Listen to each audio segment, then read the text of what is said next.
Welcome dear rockers, कैसे हैं आप सभी। तो आज हम आपके लिए लेकर आ गए एक विजुअल ट्रीट जिसको देखकर आप मंत्र मुग्ध हो जाएंगे। इसकी तो मैं गारंटी देता हूं पहले, और एक भी पल ऐसा नहीं होगा कि आप बोर हो जाएं। इसीलिए हमने ज्यादा से ज्यादा सीन्स आपको दिखाने की कोशिश की है। हाँ, उसकी वजह से वीडियो थोड़ा लंबा हो गया, लेकिन वो एडजस्ट हो जाएगा। इसीलिए इसे भरपूर एंजॉय करने के लिए शुरू से लेकर अंत तक बस हमारे साथ बने रहिएगा, क्योंकि आज हम देखेंगे एक शानदार फैंटेसी मूवी, और वो भी रशियन। तो मूवी की शुरुआत में एक बोर्ड को दिखाते हैं जिसमें राजा और एक मांत्रिक सफर कर रहे हैं। असल में राजा की बेटी जन्म से नेत्रहीन है। उसकी आंखें ठीक करवाने के लिए राजा एक लंबे सफर पे निकला और इस मांत्रिक को ढूंढ निकाला जिसने उसकी बेटी की आंखें ठीक करने का दावा किया था। उसी को लेकर राजा फिलहाल अपने राज्य वापस जा रहा है, पर रास्ते में तूफान शुरू हो जाता है। यहाँ से सीधे राजमहल में राजा की बेटी को दिखाते हैं जिसका नाम है मैगी। उसे एलेक्स नाम का आदमी फाइटिंग सिखा रहा होता है। हालांकि मैगी देख नहीं सकती, लेकिन एलेक्स उसको सिखाता है कि आवाज की मदद से वो किस तरह पता लगा सकती है कि दुश्मन कहां पर है, और फिर उसे उस समय किस तरह से अटैक करना चाहिए। दूसरी ओर कहानी के हीरो स्टीव को दिखाते हैं जिसका पूरा शरीर झूठ से भरा पड़ा है। मतलब वो मुंह खोलता है तो सिर्फ झूठ ही झूठ निकलता है, और लोगों को धोखा देना तो दोस्तों कोई उसी से सीखे। वो राज्य में आता है जहाँ पर उसके अंकल रहते हैं। उनसे भी वो झूठ ही कहता है कि अंकल, शहर में एक बहुत बड़े व्यापारी से मिला था मैं, मुझे भी व्यापारी बनने के लिए कम से कम 5 सिक्के चाहिए। पर अंकल तो जानते हैं कि वो एक नंबर का फ्रॉड है। वो उसे खूब डांटते कि तुम्हारी दाल बेटा यहाँ पर नहीं गलेगी, तुम कोई ढंग का काम क्यों नहीं कर लेते, आए दिन बस लोगों को चूना लगाकर उनके पैसे ऐंठते रहते हो। शहर में तुमने किसी सरकारी ऑफिसर को धोखा दिया था, उसकी कहानी यहाँ तक पहुंच गई थी पता है। अपने भाई एलेक्स को देखो, राजा का वफादार नौकर बन चुका है वो। अरे तुम भी उसकी तरह कोई इज्जत का काम क्यों नहीं कर लेते। वाह दोस्तों, यहाँ डांट खत्म होती है तो दूसरी ओर यहाँ मैगी की ट्रेनिंग चल रही होती है, जिसको देखकर राजमहल के 2 कर्मचारी आपस में बात करने लग जाते हैं। एक आदमी जिसका नाम रॉन है, वो अपने असिस्टेंट से कहता है कि हम दोनों इस राजमहल में कितने सालों से काम कर रहे हैं, हमारी पगार तक नहीं बढ़ा इन लोगों ने, पर इस एलेक्स को देखो, अभी अभी आया है और अभी अभी राजा का चाहता नौकर बन गया। हमें कुछ भी करके अमीर बनना है भाई। तभी वहां पर रानी आ जाती है। असल में उसे मैगी का फाइटिंग सीखना बिल्कुल अच्छा नहीं लगता, लेकिन मैगी बहुत ही साहसी लड़की है और पूछती है कि पिताजी कब आएंगे, मैं उन्हें दिखाना चाहती हूँ कि मैं कितना अच्छा लड़ सकती हूँ। रानी भी कहती है कि वो जल्दी आ जाएंगे, और उनके पास एक मैजिकल बुक भी है जिसमें मंत्र से तुम्हारी आंखें ठीक हो जाएंगी बेटा, और तब तुम देख पाओगी। सुनकर मैगी बड़ी खुश होती है। अब रानी एलेक्स से कहती है कि समुद्र में तूफान की वजह से राजा को आने में थोड़ा वक्त लगेगा, तुम तट पे जाओ, वहां पर आग जला दो ताकि उसको देखकर उन्हें सही रास्ता दिख जाए। अब एलेक्स रॉन से कह देता है कि जल्द से जल्द तट पर आग जलाने का बंदोबस्त करो, और रात भर तुम दोनों आग जलाते रहना, क्योंकि राजा की नाव किसी भी वक्त आ सकती है। उस रात दोस्तों रानी मैगी को ईयर रिंग्स गिफ्ट करती है, क्योंकि वो भी बड़ी खुश है कि उसकी बेटी की आंखें ठीक होने वाली है। दूसरी ओर रॉन और उसका असिस्टेंट ये प्लान बनाते हैं कि तट पर गलत जगह पे आग जलाएंगे, जिसको देखकर राजा की नाव दूसरी दिशा में जाकर एक बड़े पत्थर से टकरा जाएगी। क्योंकि उस बोट में राजा बहुत सारा सोना लेकर आ रहा था, तो ये दोनों उस बोट से सारा सोना लूटना चाहते हैं, लेकिन वो पकड़े जाते हैं क्योंकि एलेक्स उनकी बातें सुन लेता है और कहता है कि सुनो, राजा के साथ गद्दारी करने की तुम दोनों की हिम्मत कैसे हुई। लेकिन तभी रॉन उस पर हमला करके बेहोश कर देता है, और फिर अपने प्लान के मुताबिक वो दोनों दूसरी दिशा में आग जला देते हैं। पर उसे देखकर राजा की नाव का नाविक उसी दिशा में नाव को चलाने लग जाता है। वो नहीं जानते कि वहां पर बहुत बड़ा पत्थर है जो इनके लिए खतरा है, और आखिरकार नाव उस पत्थर से टकराती है और उसके टुकड़े टुकड़े हो जाते हैं। अगली सुबह रॉन और असिस्टेंट देखते हैं कि राजा की बोट, उसमें तो कोई खजाना था ही नहीं। और दोस्तों, अब अगर किसी को पता चल गया कि इन्होंने गलत दिशा में आग जलाकर नाव की दुर्घटना करवाई, तो ये दोनों तो मुसीबत में पड़ जाएंगे। तभी इन्हें कोई आवाज आती और रॉन वहां पर जाता है तो देखता है कि राजा जिस मांत्रिक को अपने साथ लाया था वो बहुत ही घायल हालत में पड़ा हुआ है। उसके हाथ में वो मैजिकल बुक होता है, और वो रॉन से कहता है कि इस बुक को रानी तक पहुंचा दो, ये किसी के हाथ नहीं लगना चाहिए, इससे राजा की बेटी की आंखें ठीक हो सकती हैं। कहकर वो दम तोड़ देता है, लेकिन वो नहीं जानता था कि रॉन अच्छा आदमी नहीं है। असिस्टेंट मांत्रिक को टटोलता है तो उसे एक पोटली मिलती है जिसे वो अपने पास रख लेता है। अब दोस्तों रॉन उस बुक को खोलकर उसका एक मंत्र पढ़ता है, तो वहां पर एक छोटा सा बवंडर बनने लगता है। उसे वो समुद्र की ओर छोड़ता है तो समुद्र में बवंडर आ जाता है। बस अब रॉन को पता चल चुका था कि इस मैजिकल बुक की मदद से वो दुनिया को यहाँ से वहां कर सकता है। इतने में तो रानी भी वहां पर पहुंच जाती है, और एलेक्स को नीचे गिरा पड़ा देखकर वो और घबरा जाती है। तब वो देख लेती है कि रॉन ने गलत जगह पर आग जलाई थी, और उसी की वजह से राजा की बोट की दुर्घटना हुई और राजा मर भी चुका है। वो तो सीधे एलेक्स की तलवार उठाकर रॉन के पीछे भागती है, लेकिन तब रॉन उस बुक से कोई और मंत्र पढ़ता है जिससे कि रानी पूरी तरह से उसके वश में हो जाती है। अब दोस्तों वो रॉन के हाथ की कठपुतली बन जाती है। इतने में कुछ सैनिक वहां पर आ जाते हैं, और तब रॉन रानी के मुंह से ये कहलवा देता है कि एलेक्स की वजह से बोट की दुर्घटना हुई थी, और एलेक्स ही वो गद्दार है जिसने राजा को मार डाला। फिर क्या था, ये सुनकर लोग परेशान हो जाते हैं कि अब इस देश का राजा कौन होगा। लेकिन रानी, जो कि रॉन के वश में है, वो ऐलान कर देती है कि आज से इस राज्य का राजा कोई और नहीं बल्कि रॉन होगा और हम सब आज से उसी का कहा मानेंगे। ना चाहते हुए भी उन्हें रानी की बात माननी पड़ती है। राजा बनते ही सबसे पहले तो रॉन एलेक्स के घर को सील करने को कहता है। इतने में एलेक्स को होश भी आ जाता है, लेकिन रॉन अपनी मैजिकल बुक से फिर एक मंत्र पढ़ता है और एलेक्स को कौवा बना देता है और वो उड़ जाता है वहां से। इसी बीच सैनिक एलेक्स के घर पर आते हैं, जहां पर स्टीव और अंकल रहते हैं। सैनिक कहते हैं कि एलेक्स ने राजा का कत्ल किया है, वो गद्दार है, इसलिए राजा का दिया हुआ ये घर अब सील किया जाएगा। अंकल कहते हैं कि एलेक्स ऐसा कभी नहीं कर सकता, वो बहुत ही ईमानदार लड़का है। लेकिन वो लोग घर को सील कर देते हैं और स्टीव को भी दोस्तों जेल में बंद कर देते हैं। और वहां रॉन राजगद्दी पर बैठकर खूब मजे लेता है और रानी को अपनी उंगलियों पे नचाता है। इतने में मैगी वहां पर आ जाती है और पूछती कि पिताजी आप आ गए क्या? मेरे लिए वो मैजिकल बुक लाए हैं ना जिससे मेरी आंखें आएंगी?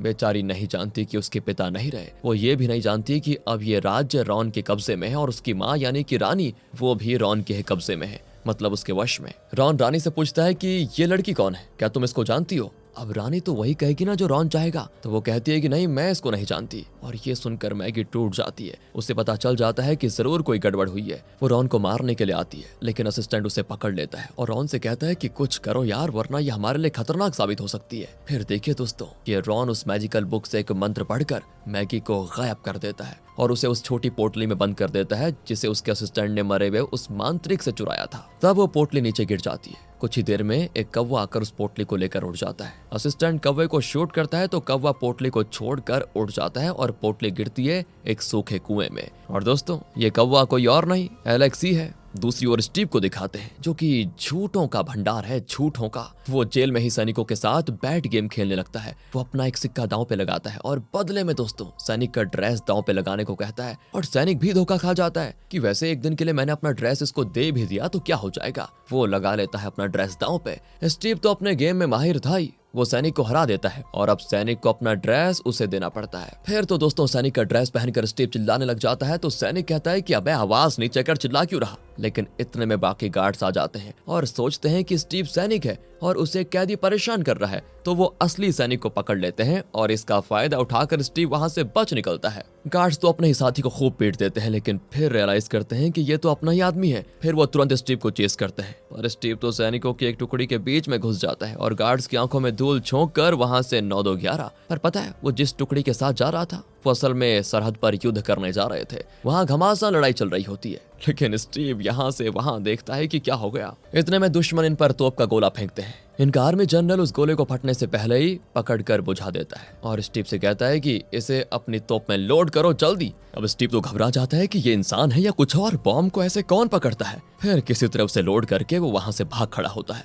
दोनों तरफ से खूब हमला हो रहा होता है और अपनी जान बचाने के लिए स्टीव एक कुएं में कूद पड़ता है दोस्तों। तब उसे वो पोटली मिलती है वहां पर जिसके अंदर एक चकमक पत्थर है और उसे घिसकर आग जलाने के लिए एक पेंडेंट होता है। असल में इसी पोटली के अंदर मैगी है जो कि चकमक पत्थर को घिसने से बाहर निकलेगी।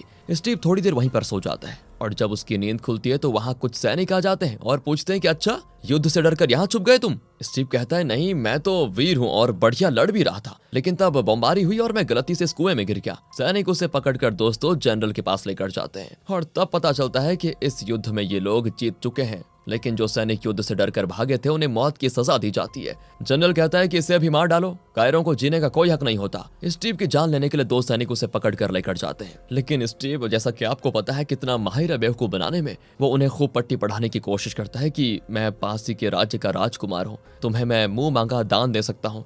लेकिन वो उसकी किसी भी बात का विश्वास नहीं करते। इतने में एक हॉट एयर बलून की रस्सी नीचे गिरती है तो स्टीव कहता है देखा देखा, मेरा रेस्क्यू टीम आ चुका है। ये कहकर वो किसी तरह उस बलून पे चढ़कर इनसे बच जाता है, पर असल में वो एक ट्रेवलर है दोस्तों जो इस बलून में जगह जगह घूमता है। तब स्टीव कहता है कि यार मुझे बचाने के लिए थैंक्स, पर वो कहता है कि अबे मैंने तुम्हें बचाने के लिए रस्सी नहीं फेंकी थी, बल्कि ये चेक करने के लिए फेंकी थी कि मैं धरती से कितनी ऊंचाई पे हूँ। खैर अब आए गए हो तो चुपचाप बैठे रहना, किसी चीज को हाथ मत लगाना। लेकिन स्टीव तो स्टीव है, वो फ्यूल का कोई लीवर तोड़ देता है जिसकी वजह से हवा कम हो जाती है और बलून नीचे की ओर जाने लगता है। वजन कम करने के लिए ट्रैवलर साइड में टंगे हुए सैंडबैग्स को भी नीचे गिरा देता है। अब उसको देखकर अपना स्टीव कोयले को भी नीचे फेंकने लग जाता है, जो कि दोस्तों बलून को चलाने के लिए ईंधन का काम कर रहा था। अब ट्रैवलर तो उसको सुनाता है कि भाई किस मिट्टी का बना हुआ है, करना क्या चाहता है? स्टीव कहता है कि सॉरी ब्रो, मैं उतर जाता हूँ, तब वजन और भी कम हो जाएगा और बलून आराम से उठ जाएगा। मुझे बस 5 सिक्के चाहिए। चलो बला तो छूटेगी। ये सोचकर ट्रैवलर उसे सिर्फ 3 सिक्के देकर नीचे उतार देता है और फिर बलून उड़ने लग जाता है बढ़िया तरीके से।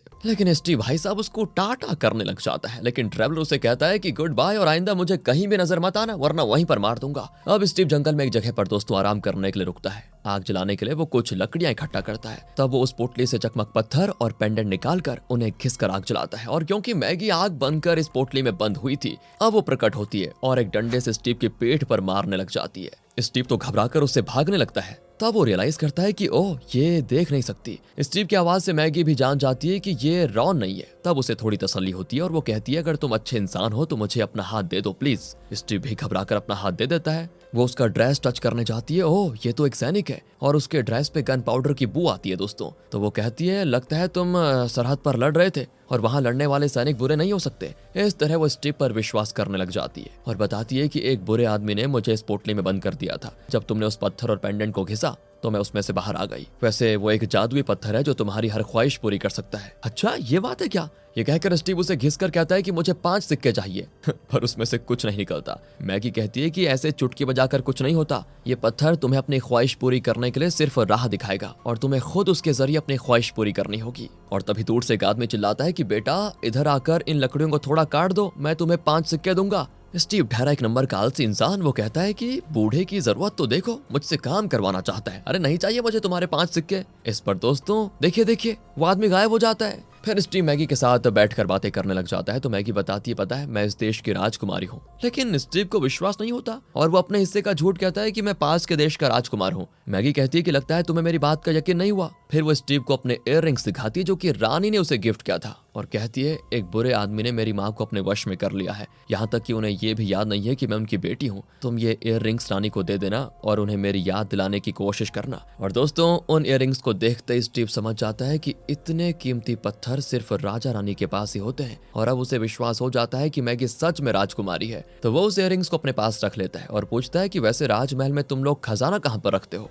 मैगी कहती खजाना, वो सब क्यों जानना चाहते हो तुम? स्टीव कहता है अगर मैं इयररिंग्स लेकर तुम्हारी माँ के पास जाऊंगा तो उन्हें यकीन दिलाऊंगा ना कि मैं तुमसे मिल चुका हूँ और तुम ही ने ये इयररिंग्स मुझे दिए हैं, वरना वो मुझे चोर समझेंगी ना। तो मैगी उसे राजमहल में एंटर करने से लेकर खजाने तक का पूरा रास्ता बता देती है कि कहाँ किस तरह मुड़ना है, किस तरह कदमों के साथ आगे बढ़ना है। और दोस्तों अब ये सारी बातें ध्यान से सुनने के बाद स्टीव प्लान कर लेता है कि बस अब वो मैगी को यहीं छोड़ देगा और फिर राजमहल में जाकर खजाना लौट कर देश से निकल जाएगा। वो कहता है तुम्हें भूख लगी होगी ना, चलो कहीं जाकर कुछ खा लेते हैं। ये कहकर वो मैगी को एक होटल में लेकर जाता है जहां मैगी को बिठाकर वो कहता है मैं जल्दी से तुम्हारी माँ से मिलकर आता हूँ, तुम कहीं मत जाना। जाते जाते वो होटल वाले को दोस्तों एक सिक्का देकर कहता है कि सुनो, वो लड़की जो मांगेगी उसे खाना दे देना। इस तरह वो मैगी को वहीं छोड़कर कट लेता है अपने रास्ते और जैसा मैगी ने रास्ता बताया था उसी तरह से स्टीव चुपके चुपके राजमहल में घुसकर खजाने वाले कमरे तक पहुंच जाता है। दूसरी ओर यहाँ मैगी बहुत देर तक स्टीव के इंतजार में बैठी होती है, लेकिन जब वो नहीं आता तो वो होटल वाले से पूछती है कि भैया थोड़ी देर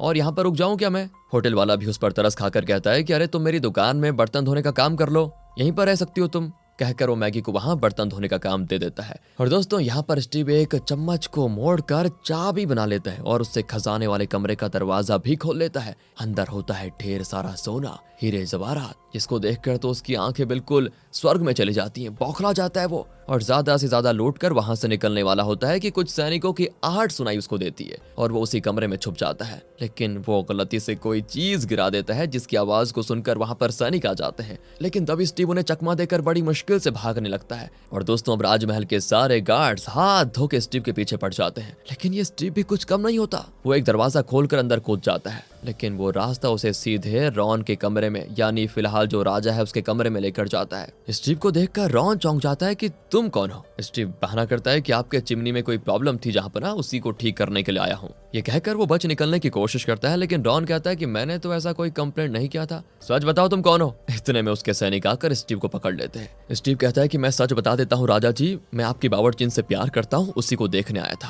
और फिर क्या था, रॉन बावर्चिन को बुलाता है तो वो भी आ जाती है। अब उसका ठगापन देखकर स्टीव घबरा जाता है। रॉन पूछता है कि क्या यह आदमी तुम्हारा प्रेमी है? वो कहती है मैंने तो किसी भी जन्म में इसको देखा नहीं। फिर क्या था दोस्तों, अगले सीन में स्टीव को जेल में डाल दिया जाता है और कल उसे फांसी दी जाने वाली है। तब उसे ख्वाहिशें पूरी करने वाले उस चकमक पत्थर की याद आती है और वो उसे निकाल कर घिसता है। अब उसे यहाँ से बाहर निकलने का कोई ना कोई रास्ता तो जरूर मिल जाएगा। तब वहां पर बावर्चीन आ जाती है और कहती है क्या तुम सच में मुझसे प्यार करते हो? स्टीव कहता है हाँ। तो वो कहती है चलो शादी कर लेते हैं। और ये कहने के बाद तो वो ऑन द स्पॉट स्टीव से मैरिज एग्रीमेंट पे साइन करने को उसी समय कह देती है। अब स्टीव भी सोचता है कि यार यही था क्या बचने का तरीका? है भगवान, यहाँ से बचकर उम्र भर इसका गुलाम बनकर रहूंगा क्या? नहीं, इससे बढ़िया तो मैं यहीं सड़कर मर जाऊं। और फिर क्या था, तभी वो बावर्चीन गायब हो जाती है क्योंकि स्टीव के जादू से ही वो प्रकट हुई थी। अपने किस्मत को कोसते हुए स्टीव सो जाता है कि चलो कल देखते हैं। इतने में कौवा अंदर आकर उससे बात करने लगता है। स्टीव तो चौंक जाता है कि कौवा कैसे बोल रहा। कौवा कहता है कि फिलहाल तो तुम्हें सिर्फ यहाँ से बचने के बारे में सोचना चाहिए। वो रॉन जो राजा बना बैठा है उसके पास एक मैजिकल बुक है,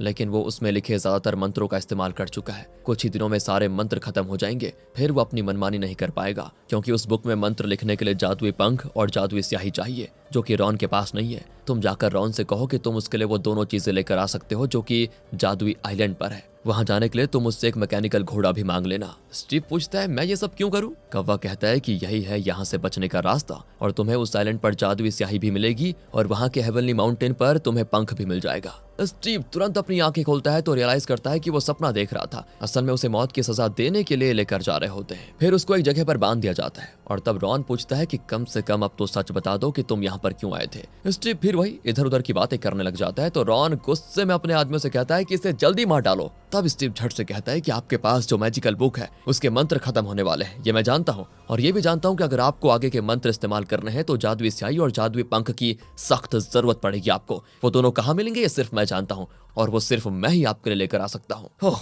क्वाइट इम्प्रेसिव। ये सुनकर तो रॉन चौंक जाता है और स्टीव को आजाद करवा देता है कि ठीक है। फिर क्या था, उसकी खूब खातिरदारी होती है। रॉन पूछता है कि अगर तुमने स्याही और पंख ला दिए तो मैं उस बुक में सबसे पहले तुम्हारी ख्वाहिशें लिखकर उन्हें पूरी कर दूंगा। स्टीव हंसकर पूछता है कि क्या आप मुझे राजा बनाएंगे वैसे?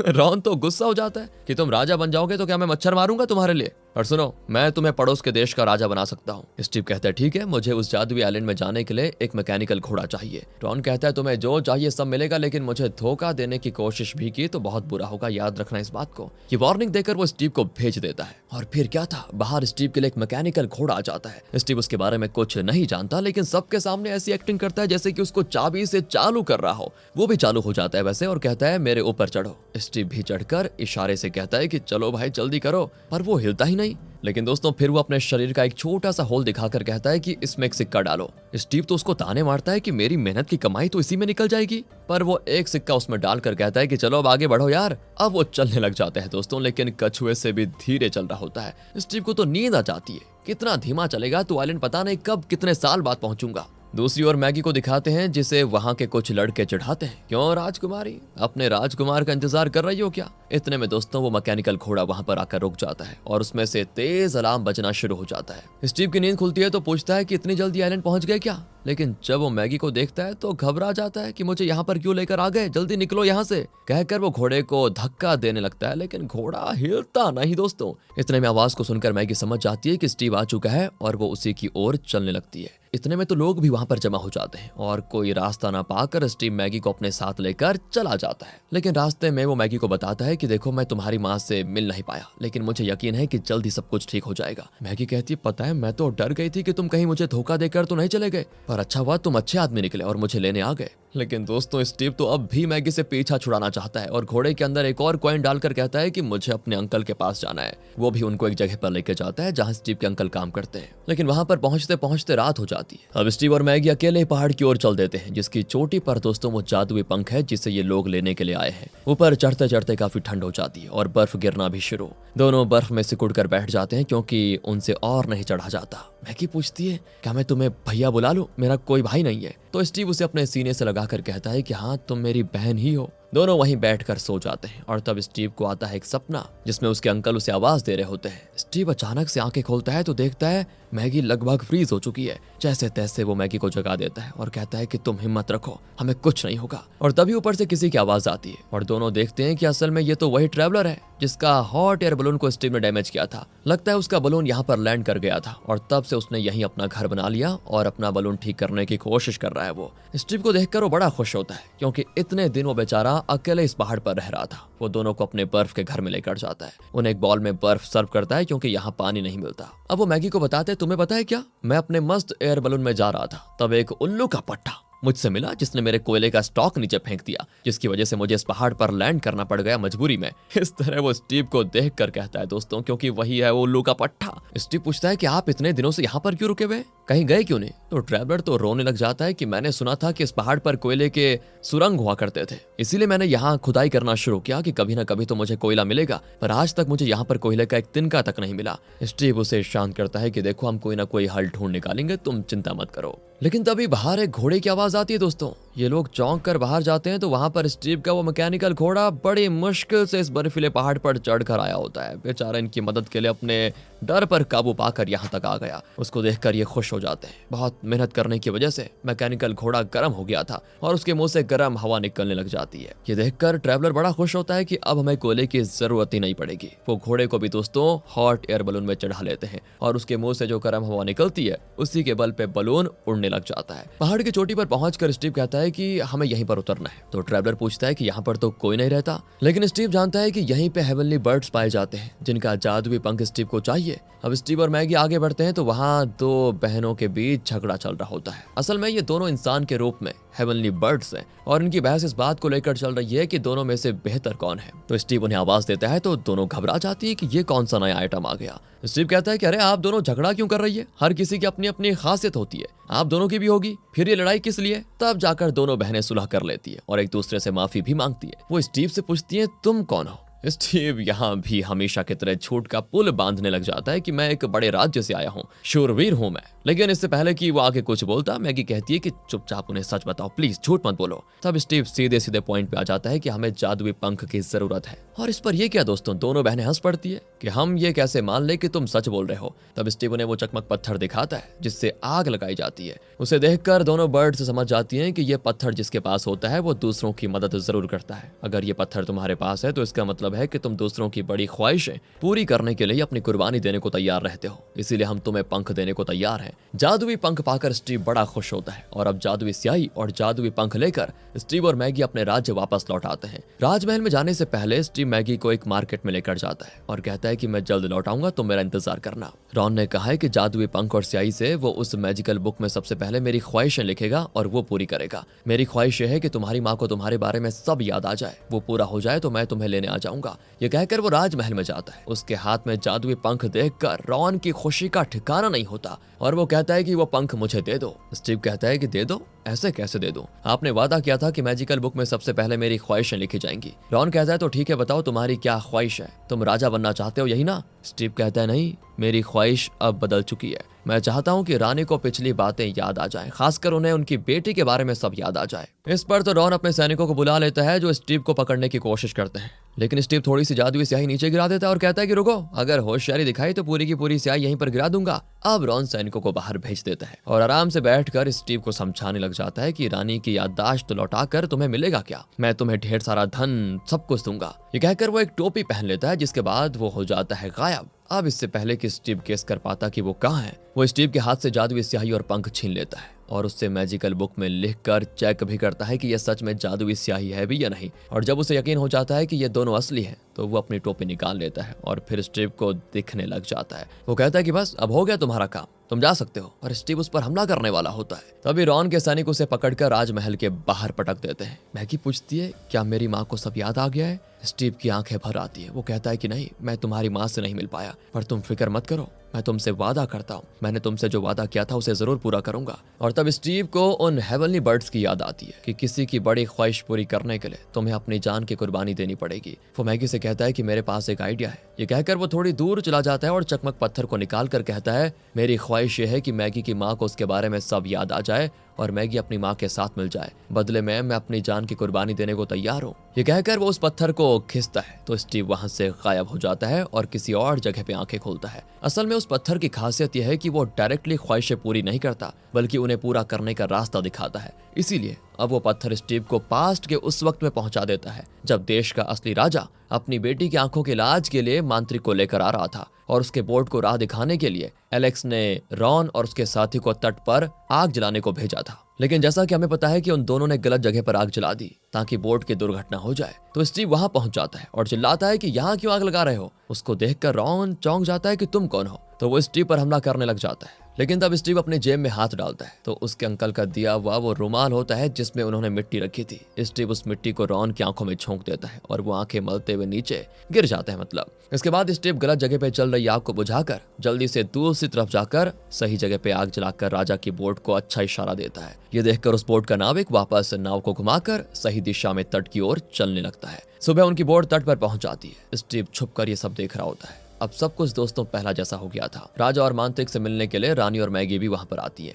मैगी को देखकर मांत्रिक कहता है कि आपकी बेटी की आंखें मैं जरूर ठीक कर सकता हूँ। तो ये कहकर वो उस मैजिकल बुक से एक मंत्र पढ़ता है और कुछ ही पलों में मैगी सब कुछ देख भी पाती है। राजा और रानी की खुशी का ठिकाना नहीं होता। उनकी बेटी देख सकती है, ये उनके लिए बहुत बड़ी बात हो गई थी। ये देखकर स्टीव भी बड़ा खुश होता है और वो हो जाता है फिर से गायब। लेकिन इस बार वो प्रकट होता है उसी युद्ध भूमि में जहां वो पहले भी सैनिकों की टुकड़ी के साथ गया था। स्टीव को याद आता है कि उस वक्त इन पर तोप का एक गोला गिरा था जिसे जनरल ने बुझा दिया था। ठीक उसी वक्त वो तोप का गोला इनके साइड में गिरता है। अब की बार जनरल के बजाय वो खुद ही गोले को बुझाकर उसे अपनी तोप में लोड करके उसे दुश्मन पर फायर करता है। ये देखकर जनरल समझ जाता है कि स्टीव तो वाकई में बड़ा वीर है। कुछ ही देर में युद्ध का अंत होता है और ये लोग जीत जाते हैं। सभी इस जीत का जश्न मना रहे होते हैं और तब कुछ सैनिक एक आदमी को पकड़ कर लेकर आते हैं और कहते हैं कि ये दुश्मन का गुप्तचर है। वो और कोई नहीं दोस्तों, अपना ट्रैवलर है। वो कहता है कि यार मैं कोई गुप्तचर नहीं हूँ, मैं तो बस एक मासूम सा ट्रैवलर हूँ और फ्रांस जियोग्राफिकल सोसाइटी का मेंबर भी हूँ। मैं पृथ्वी को मापने की कोशिश कर रहा हूँ और कुछ नहीं। पर कोई भी उसकी बात का विश्वास नहीं करता। तब स्टीव आगे आता है और कहता है कि मैं इन्हें जानता हूँ, ये वाकई में एक ट्रैवलर है, इन्हें कुछ मत करो। स्टीव की बात मानकर वो ट्रैवलर को छोड़ देते हैं। इतने में वहां पर एलेक्स यानी स्टीव का बड़ा भाई आ जाता है और स्टीव को देखकर वो बड़ा खुश होता है। वो कहता है कि मुझे तुम पर नाज है छोटू कि तुम युद्ध भूमि में हमारी सेना के साथ मिलकर लड़े। बाकी कुछ भी एलेक्स को याद नहीं है। इतने में राजा के आने की खबर सुनकर एलेक्स वहां से निकलता है, लेकिन स्टीव उसे रोककर मैगी के इयररिंग्स उसे पकड़ाते हुए कहता है कि इसे तुम मैगी को दे देना। इसके पीछे एक लंबी कहानी है जो मैं बाद में बताऊंगा। तो एलेक्स भी इयररिंग्स को लेकर चला जाता है और उसे मैगी के हवाले कर देता है। इयररिंग्स को देखकर मैगी बड़ी खुश होती है कि ये तो बड़े खूबसूरत है, ये किसने दिया। तब एलेक्स स्टीव की ओर इशारा करके कहता है कि मेरे भाई ने तुम्हें ये गिफ्ट दिया है। मैगी उन इयररिंग्स को टच करती है तो उसे बड़ा अजीब लगता है और कुछ कुछ बातें याद आ जाती हैं उसे। और दोस्तों यहाँ पर मांत्रिक स्टीव को देखकर स्माइल करता है और लगता है उसे पता है कि यहाँ पर असल में क्या हुआ था। मतलब वही दोस्तों, ये टाइम ट्रेवल वाली बात। इसी बीच स्टीव चुपचाप युद्ध भूमि से निकलने लगता है। तभी मैगी को कुछ याद आता है और वो नीचे उतरकर स्टीव की ओर भागी चली आती है और भागते हुए उसे सारी बातें याद आ जाती है कि वो स्टीव को कैसे मिली, उसके साथ उसने कहां कहां सफर तय किया था, मैकेनिकल घोड़े पर दोनों का सफर करना, बौनों से जादुई स्याही और बर्फीले पहाड़ पर जाकर जादुई पंख लेकर आना, ये सब उसे याद आ जाता है। तो वो स्टीव के पास जाकर उसे भैया कहकर गले लगा लेती है। स्टीव बहुत ही इमोशनल होकर पूछता है कि क्या तुम्हें सब याद है। मैगी कहती है तुम्हें कैसे भूल सकती हूँ भैया। ये सब देखकर बाकी सभी लोग बड़े खुश होते हैं। मांत्रिक राजा से कहता है कि तुम्हारे आदमियों ने गलत जगह पर आग जलाई थी, अगर हम उस तरफ जाते तो बोट पत्थर से टकरा जाता और हम सब मारे जाते, लेकिन स्टीव ने सही जगह आग जलाई और हम सबकी जान बच गई। ये सब सुनकर एलेक्स को स्टीव पर और गर्व हो जाता है। स्टीव और मैगी मस्त बातें करते हुए वहां से निकलते हैं और उनका मैकेनिकल घोड़ा कहता है हैप्पी एंडिंग। और इसी के साथ दोस्तों ये मूवी यहाँ पर खत्म होती है। हमें उम्मीद है कि हर एज ग्रुप की ऑडियंस को ये मूवी पसंद आई होगी। कभी कभी फैंटेसी में भी जीना चाहिए, है ना दोस्तों। मिलते हैं आपसे अगली वीडियो में। अच्छी लगी हो तो लाइक करिए। Thanks for watching.